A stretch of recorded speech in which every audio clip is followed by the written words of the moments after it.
Being a demon from the eighth circle of hell, I find myself in my element when viewing film or television of a fantastical nature. Dragons, wizards, elves, orcs, mystical lakes, and menacing forests, all spawned from tales of my own brothers and sisters, cousins and aunts.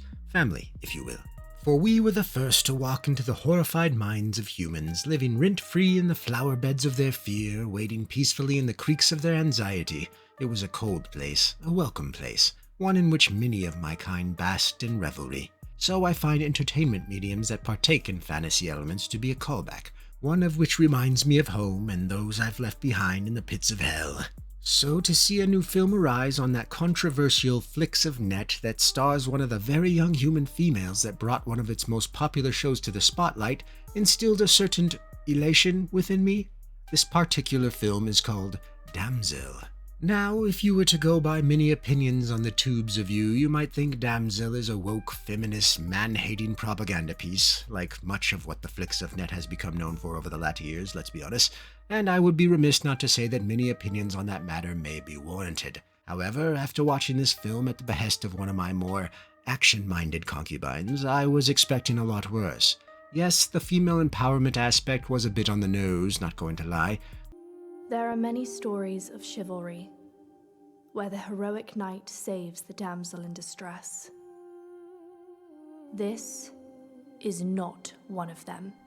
But it didn't feel as ham-fisted as other examples we've seen as of late. No, I suspect Damsel's greatest crime was that it was simply just very average, below average even. The writing, character development, or lack thereof, the acting, the stupidity of the main antagonist, these were all done fairly poorly, juvenile even. In order to avoid spoilers, as the film is still somewhat new, Damsel is a tale of a young woman from an increasingly struggling and impoverished realm who is sent off to wed a prince of a wealthy kingdom. This is to be done for the good of the realm. Her feelings had own once be damned, boo-hoo. But sadly, upon her wedding day, she is brought into the royal family's sacred ritual, which finds her subject to sacrifice to a dragoness in order to appease the creature's wrath for a slight that was done to her so many centuries before. I don't understand the need to hold a grudge in these cases. My human sacrifices have merely always been for sport, but I digress again. As our illustrious young newlywed is thrown into a literal pit of despair, she somehow lives through the immense fall, and the rest of the film follows her struggle to survive in this cavernous labyrinth that is of the dragon's home.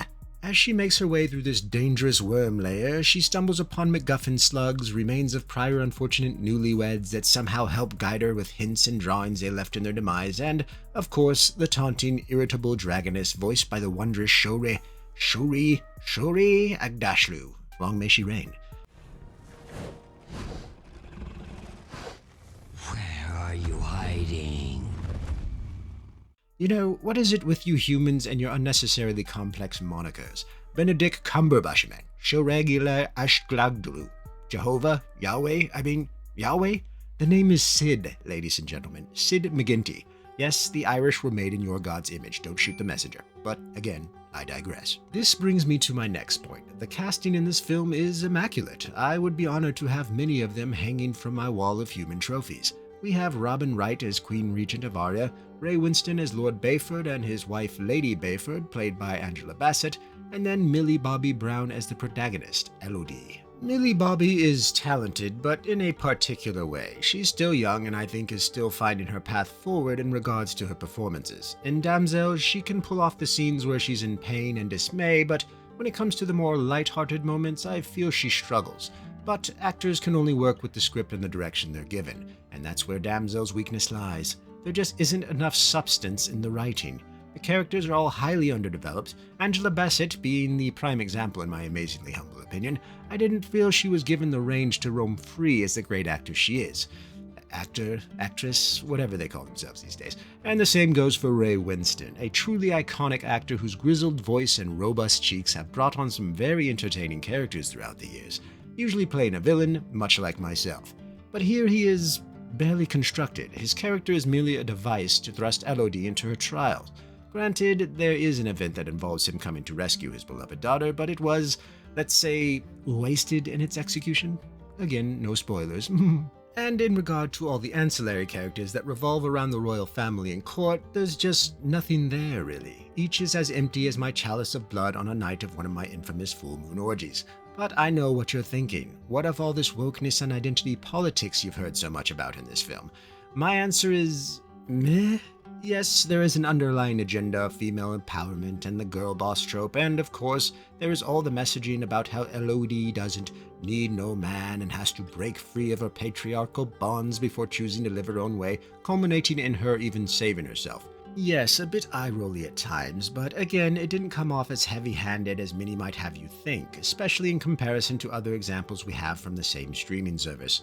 Don't get me wrong, as a demon I enjoy the occasional dominatrix to scar my grey supple skin, but like all things, moderation is key, and the female empowerment club of justice, although large, heavy, and swinging quite a bit, often missed the heads of the viewer in this particular venture, allowing for one to not begin foaming at the mouth before ushering in convulsions at its sheer lunacy. So again, the crime is in the writing, the characters, and the execution, not so much the activism here.